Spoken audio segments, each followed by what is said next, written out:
నమో వెంకటేశాయ. ఏడుకొండలవాడ వెంకటరమణ గోవింద గోవింద. శ్రీ శ్రీనివాస శ్రీ వెంకటేశ గోవింద గోవింద. కలియుగ ప్రత్యక్ష దైవం శ్రీనివాస పరబ్రహ్మ అనుగ్రహ విశేషంతో శ్రీమద్భాగవతంలో ఏకాదశ స్కంధంలోని విశేషాలు యథాశక్తి తెలుసుకుంటున్నాం. నారాయణం నమస్కృత్య నరం చైవ నరోత్తమం దేవీం సరస్వతీం వ్యాసం తతో జయముదీరయేత్. సుఖయోగీంద్రుల వారు పరీక్షన్ మహారాజునకు భగవల్లీలా విశేషాలను వర్ణించి చెబుతూ ఉన్నారు. ఉద్ధవునకు శ్రీకృష్ణ పరమాత్మ వర్ణాశ్రమ ధర్మములను తెలియజేస్తున్నారు. వాటి ద్వారా ఏ విధంగా భగవంతుణ్ణి పొందవచ్చో వర్ణించి చెబుతూ ఉన్నారు. అందులో బ్రహ్మచర్యాశ్రమంలో ఉన్నటువంటి వారు విద్యాభ్యాసం చెయ్యాలి. అలంకరణ మీద సౌందర్యం మీద దృష్టి పెట్టకూడదు.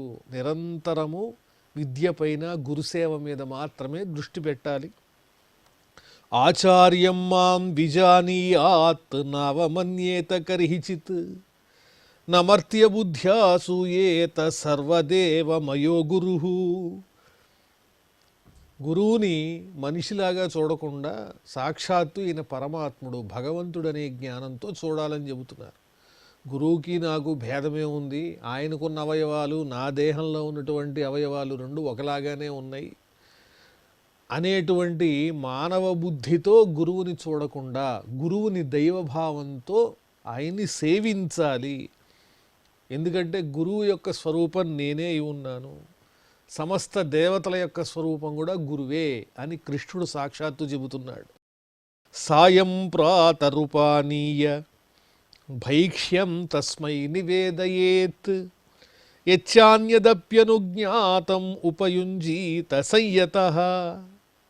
పొద్దున్న సాయంకాలం భిక్షాటనకి వెళ్ళి తీసుకువచ్చినటువంటి భిక్షలో గురువుగారికి సమర్పించాలి. ఆ భిక్షనంతటిని గురువుగారికి సమర్పించి ఆయన చేత అనుజ్ఞ తీసుకుని ఆయన స్వీకరించిన తరువాత ఆహారాన్ని శిష్యుడు స్వీకరించాలి. 2 పూటలా భిక్షాటన చేయటం ద్వారా వచ్చినటువంటి ఆ ద్రవ్యాన్ని పదార్థాన్ని గురువుకే ముందు సమర్పించాలి. ఆయన అనుజ్ఞతోనే ఆ భిక్షని ఉపయోగించాలి. శుశ్రూషమాణ ఆచార్యం సదోపాసీత నీచవత్ యానశయ్యాసనస్థానై నాతి దూరే కృతాంజలి. 2 చేతులు జోడించి ఆ గురువుని ఎల్లప్పుడూ సేవించాలి. ఆయన నిద్రించిన, కూర్చుని ఉన్న, ప్రయాణం చేస్తున్న, స్నానమాచరిస్తున్న ఆయా సందర్భాల్లో ఆయనకి దగ్గరగా ఉండి 2 చేతులు జోడించి ఆయనకు కావలసినవి ఏముంటే అవన్నీ కూడా అందించాలి.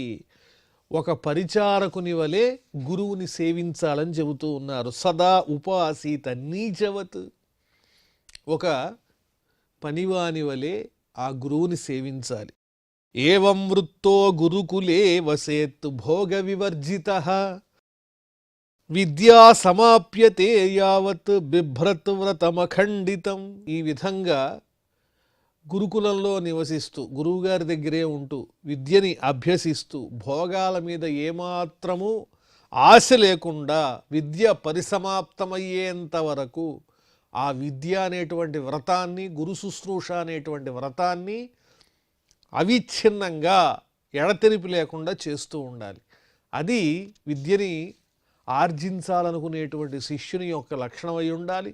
బ్రహ్మచర్యాశ్రమంలో ఉండవలసిన ప్రధానమైనటువంటి లక్షణమై ఉండాలి. యద్యసౌ ఛందసాం లోకం ఆరోక్ష్యన్ బ్రహ్మవిష్టపం గురవే విన్యసేద్దేహం స్వాధ్యాయార్థం బృహద్వ్రతః. బ్రహ్మలోకాన్ని పొందాలి అని ఎవరైతే కోరుకుంటారో వాళ్ళు ఏం చేయాలి? ఈ జీవితం మొత్తం వేదాధ్యయనానికి అంకితం చేయాలి. ఈ జీవితం మొత్తం గురువుని సేవిస్తూ వేదాధ్యయనం చేయటమే పరమలక్ష్యంగా ఉండాలి.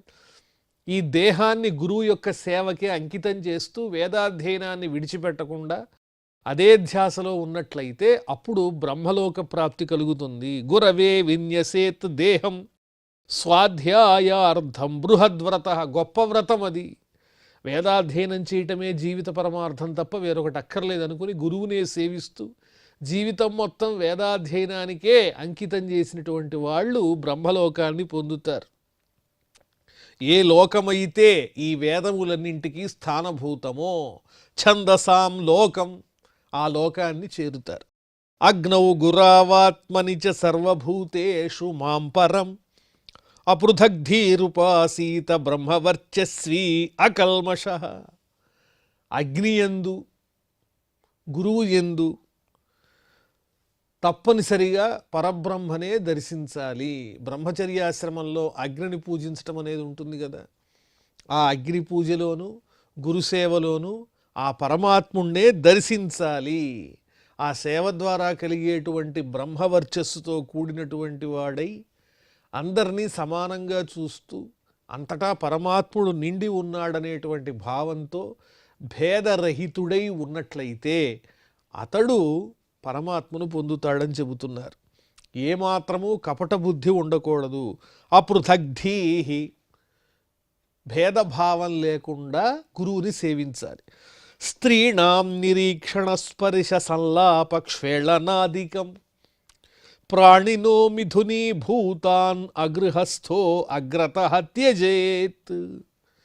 ఈ బ్రహ్మచర్యాశ్రమంలో ఉన్నప్పుడు విద్యాధ్యయనం చేసేటప్పుడు స్త్రీల వంక చూడకూడదు. పరస్త్రీలను ఏమాత్రము చూడకూడదు, స్పృశించకూడదు, వారితో మాట్లాడకూడదు, పరిహాసవచనములు కూడా పలుకకూడదు. ఈ విధంగా నియమబద్ధంగా స్త్రీల వంక కన్నెత్తి చూడకుండా విద్యాధ్యయనం చెయ్యాలి. అలాగే మార్గమధ్యంలో ఎక్కడైనా జంటగా పక్షులు కనిపిస్తే అవి కలిసి ఉన్నట్లయితే ఆ సమయంలో వాటికి దూరంగా వెళ్ళిపోవాలి. ఆ ప్రాణులకు ఎదురుగా వెళ్ళకూడదు. ఇది బ్రహ్మచర్యాశ్రమంలో ముఖ్యంగా పాటించవలసినటువంటి నియమం. స్త్రీలను చూడకూడదు. శౌచమాచమనం స్నానం సంధ్యోపాసనమార్జవం తీర్థసేవా జపోస్పృశ్య భక్ష్య సంభాష్య వర్జనం. అలాగే బాహ్య శుచి, అంతర్గతమైనటువంటి శుచి, ఈ రెండు ఉండాలి.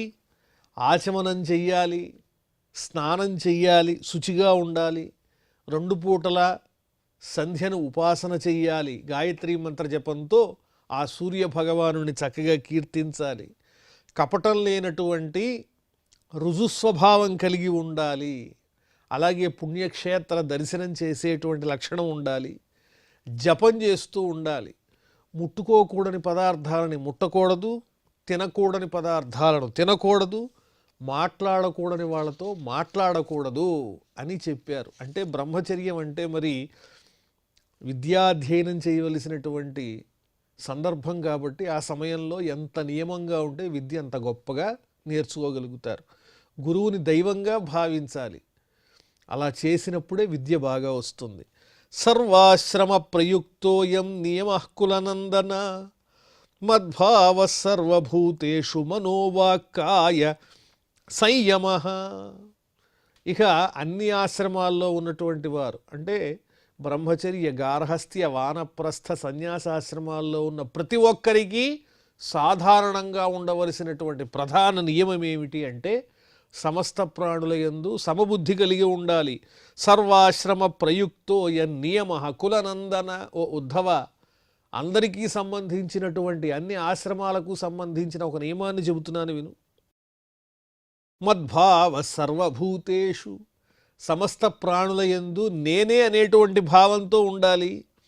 అలాగే మనస్సు, వాక్కు, దేహము ఈ 3 నియంత్రణలో ఉండాలి. త్రికరణ శుద్ధిగా ఉండాలి. ఇలా చేస్తే వారు ఆచరించేటువంటి ఆశ్రమ ధర్మాలు సఫలమవుతాయి. ఏవం బృహద్వ్రతధరో బ్రాహ్మణోగ్నిరివజ్వలన్ మద్భక్తస్తీవ్ర తపసా దగ్ధకర్మాశయో అమలః. ఈ విధంగా ఎల్లప్పుడూ బ్రహ్మచర్యాన్నే ధరించి ఉండాలి, ఆ ఆశ్రమాన్ని పాటించాలి అని కోరుకునేటువంటి బ్రాహ్మణుడు చక్కని నియమంతో గురువుని అర్చించటము, వేదాధ్యయనం చేయటం ఈ 2 ప్రధాన లక్ష్యంగా కలిగినటువంటి వాడై బ్రహ్మ తేజస్సుతో వెలిగిపోతూ అగ్నిలాగా ప్రకాశిస్తాడు. నా భక్తుడై తీవ్రమైనటువంటి తపస్సుతో కర్మలకు సంబంధించినటువంటి వాసనలు, దోషాలు ఇవన్నీ పోగొట్టుకున్నటువంటి వాడై, దహింపబడినటువంటి కర్మవాసనలు కలిగినటువంటి వాడై నన్ను చేరుకుంటాడు అని కృష్ణ భగవానుడు ఉద్ధవునకు తెలియజేస్తూ ఉన్నారు. అథానంతరమావేక్ష్యన్ యథా జిజ్ఞాసిత ఆగమః గురవే దక్షిణాం దత్వా స్నాయాత్ గుర్వనుమోదితః. ఇప్పుడు బ్రహ్మచర్యాశ్రమం ఎప్పుడైతే విద్యాభ్యాసం పూర్తవుతుందో అప్పుడు తరువాత స్వీకరించవలసినటువంటి ఆశ్రమానికి వెళ్ళవచ్చు, అంటే గృహస్థాశ్రమానికి. అలా వెళ్ళాలనుకున్నటువంటి వారు బ్రహ్మచర్యాశ్రమంలో విద్యనంతా గురువు ద్వారా తెలుసుకున్న తరువాత వేదములలో, శాస్త్రములలో ఉన్నటువంటి రహస్యాలన్నీ తెలుసుకుని నేర్చుకున్న తరువాత గురువు గారికి యథోచితంగా వారు కోరినటువంటి దక్షిణను ఇచ్చినటువంటి వారై అక్కడి నుంచి తాను ఆ బ్రహ్మచర్యాశ్రమాన్ని విడిచిపెట్టి గృహస్థాశ్రమాన్ని స్వీకరించవచ్చు. ఆచార్యాయ ప్రియం ధనమాహృత్య ప్రజాతంతుం మా వ్యవచ్ఛేత్సి అంటే అప్పుడు గృహస్థాశ్రమాన్ని స్వీకరించాలి అని చెబుతున్నారు. గృహం వనం ఓపవిశేత్ ప్రవ్రజేద్వా ద్విజోత్తమః ఆశ్రమాదాశ్రమం గచ్చేత్ నాన్యథా మత్పరశ్చరేత్. ఒకవేళ బ్రహ్మచర్యాశ్రమం తర్వాత గృహస్థాశ్రమాన్ని స్వీకరించడం ఇష్టం లేకపోతే వానప్రస్థాశ్రమం అయినా స్వీకరించవచ్చు, లేదా తురీయమైనటువంటి సన్యాసాశ్రమాన్ని అయినా స్వీకరించవచ్చు. బ్రహ్మచర్యం తర్వాత ఏది కావాలంటే ఆ ఆశ్రమాన్ని స్వీకరించవచ్చు, అరణ్యాలకు వెళ్ళి తపస్సు చేసుకోవచ్చు. కానీ ఏ ఆశ్రమంలోనూ లేకుండా మాత్రము ఉండకూడదు. దానివల్ల మార్గ లక్ష్యం అనేటువంటిది నశించిపోతుంది, భ్రష్టు పడుతుంది. కాబట్టి బ్రహ్మచర్యాశ్రమం తర్వాత నచ్చినటువంటి ఆశ్రమాన్ని స్వీకరించవచ్చు. గృహస్థాశ్రమం స్వీకరించటం కనుక ఇష్టం లేకపోయినట్లయితే వానప్రస్థాశ్రమం తీసుకుని వెళ్ళవచ్చు, లేదా సన్యాసాశ్రమం అయినా స్వీకరించవచ్చు అని చెబుతున్నారు. అంటే అరణ్యంలో నివసిస్తూ కందమూలాలు స్వీకరిస్తూ తపస్సు చేసుకుంటూ పరమాత్మను చేరుకోవచ్చు. గృహార్థీ సదృశీం భార్యాం ఉద్వహేత్ అజుగుప్సితాం యవీయసీంతు వయసా తాం సవర్ణామనుక్రమాత్. గృహస్థాశ్రమం స్వీకరించే వాళ్ళు ఏం చేయాలో చెబుతున్నారు. బ్రహ్మచర్యం తరువాత గృహస్థాశ్రమాన్ని స్వీకరించేటువంటి వాళ్ళు ఒక చక్కని తమ వర్ణమునకు చెందినటువంటి కన్యకామణిని, తన రూపమునకు తన లక్షణములకు తగినటువంటి కన్యకామణిని చక్కగా వివాహం చేసుకోవాలి. ఆమె వయస్సులో తనకన్నా చిన్నదై ఉండాలి, తమ వర్ణమునకు చెందినదై ఉండాలి. తనకు తగినటువంటి ఒక కన్యను అన్వేషించి ఆమెను వివాహం చేసుకోవాలి. ఇద్యాధ్యయన దానాని సర్వేషాంచ ద్విజన్మనాం ప్రతిగ్రహో అధ్యాపనంచ బ్రాహ్మణస్యైవ యాజనం. యజ్ఞము చేయుట, వేదాధ్యయనం చేయుట, అదేవిధంగా దానములు చేయుట, ఇలాంటివి ద్విజులందరికీ సమానమే. ద్విజులనగా ఎవరంటే ఉపనయన సంస్కారానికి అర్హత ఉన్న వాళ్ళని ద్విజులని పిలుస్తారు.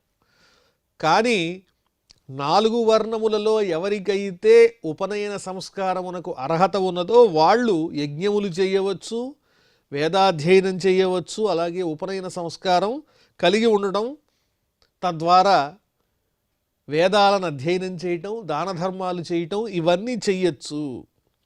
బ్రాహ్మణునకు మాత్రం ప్రత్యేకంగా ప్రతిగ్రహో అధ్యాపనంచ, దానం పుచ్చుకోవటం అనేది ఉన్నది. అలాగే అధ్యయనంతో పాటు అధ్యాపనం చేసేటువంటి ధర్మం కూడా ఉన్నది. యజ్ఞం చేయటంతో పాటు చేయించటం అనేటువంటి అర్హత కూడా ఉన్నది. ఉపనయన సంస్కారం ఉన్నటువంటి ఇతర వర్ణములకైతే ఈ అధికారము లేదు.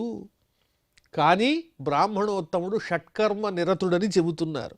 అధ్యయనము, అధ్యాపనము, యజనము, యాజనము, దానము, ప్రతిగ్రహణం అనేటువంటి ఈ 6 కర్మలు కూడా విధిగా బ్రాహ్మణునకు ఉన్నాయి. ఇతరులైనటువంటి వారు ద్విజులు ఎవరైతే వర్ణాశ్రమములలో ఉపనయన సంస్కారానికి అర్హులు కలిగినటువంటి వారు ఉన్నారో వాళ్ళు అధ్యయనం చేయొచ్చు కానీ అధ్యాపనం చేయకూడదు. అలాగే దానం ఇవ్వచ్చు కానీ ప్రతిగ్రహణం అనేటువంటిది కూడదు.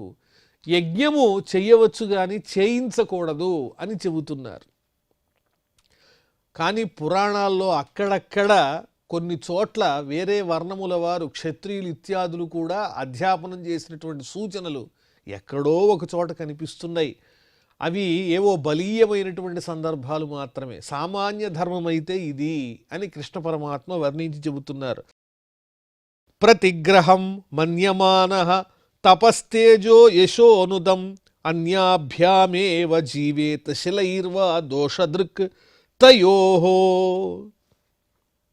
ఒకవేళ బ్రాహ్మణుడు దానము తీసుకోవటం వల్ల తన తేజస్సు నశించిపోతుందని భావించినట్లయితే, 3 కర్మలున్నాయి, 6 కర్మలున్నాయి కదా బ్రాహ్మణోత్తమునకు. యజన యాజన అధ్యయన అధ్యాపన దాన ప్రతిగ్రహణములను ఉన్నాయి.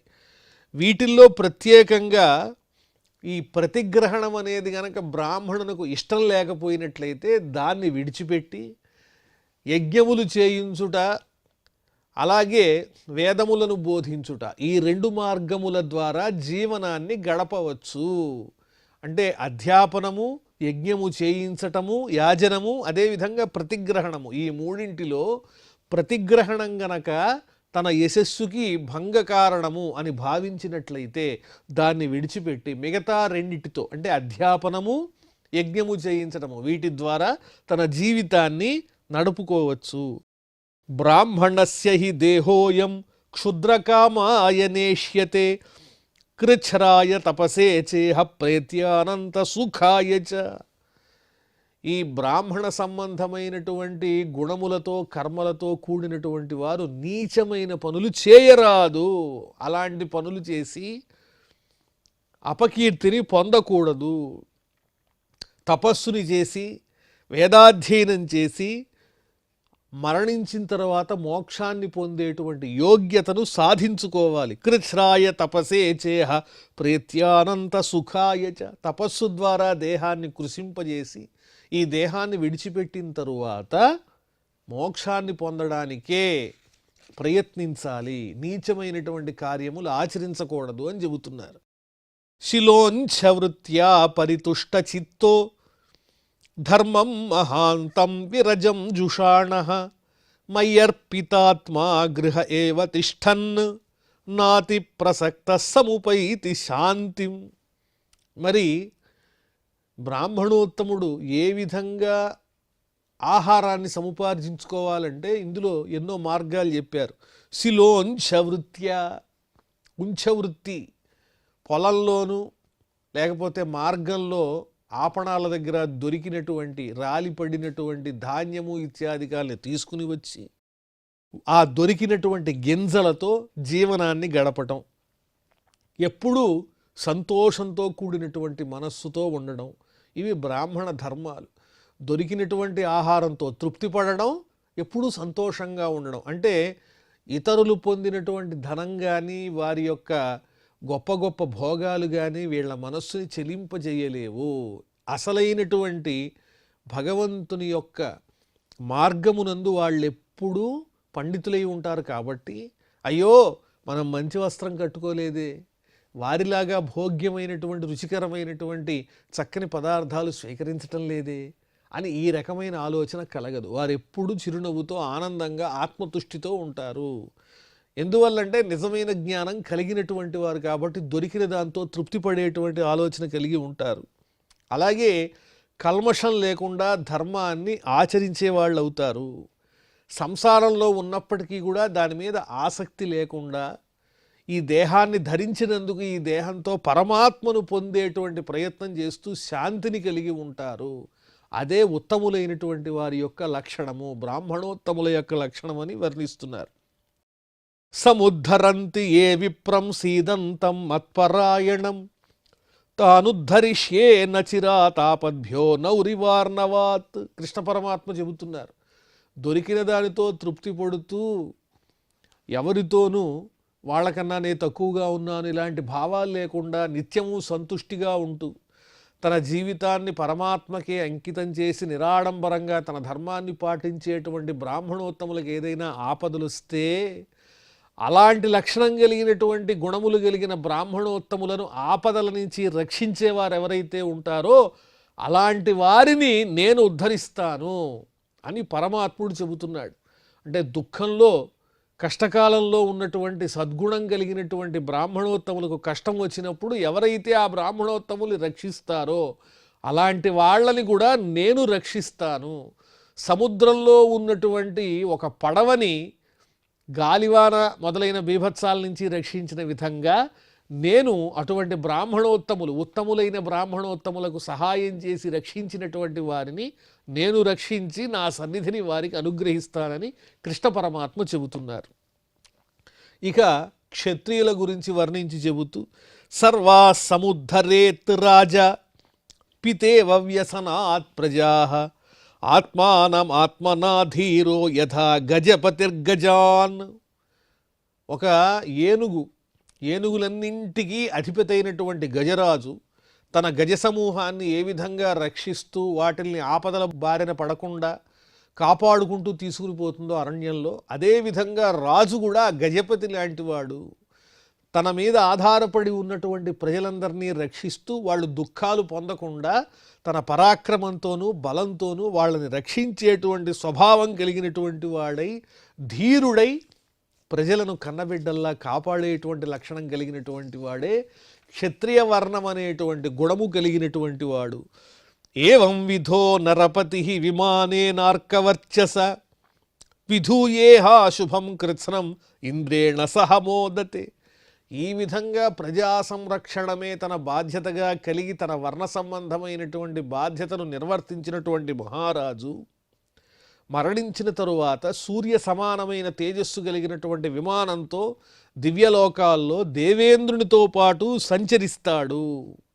అతడి పాపాలన్నీ నశించిపోతాయి. ఇంద్రుడితో పాటు చక్కగా హాయిగా ఆనందిస్తాడు. క్షత్రియుడంటేనే ప్రజా సంరక్షకుడు అని వర్ణిస్తున్నారు. సీదన్ విప్రో వణిగృత్యా అపణ్యైరేవాపదం తరేత్ ఖడ్గేన వా ఆపదాక్రాంతో నశ్వవృత్యా కథంచన.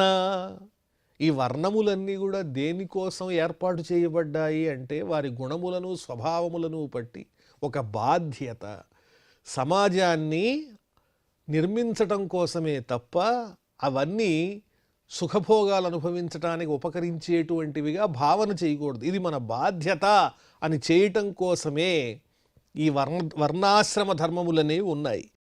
సీదన్ విప్రో వణిగృత్యా పణ్యైరేవాపదంతరేత్. ఇప్పుడు బ్రాహ్మణోత్తమునకు తన ధర్మాన్ని ఆచరించడంలో ఏదైనా దారుణమైనటువంటి కష్టాలు వచ్చినట్టయితే అప్పుడు ఆ బ్రాహ్మణోత్తముడు వైశ్యుల యొక్క వృత్తిని అవలంబించవచ్చు. ఆపద్ధర్మంలో, కష్టకాలంలో, అంటే వ్యాపారం చేయటం ద్వారా ఇత్యాదుల ద్వారా కూడా తన పోషణ చూసుకోవచ్చు. అది తప్పు కాదు. కానీ మాంసమును విక్రయించటం ఇలాంటి పనులు చేయకూడదు. ఇతరమైనటువంటి వస్తువులను మాత్రం విక్రయించటం, కొనడం ఇట్లాంటి పనులు చేసి జీవితాన్ని నడిపించుకోవచ్చు.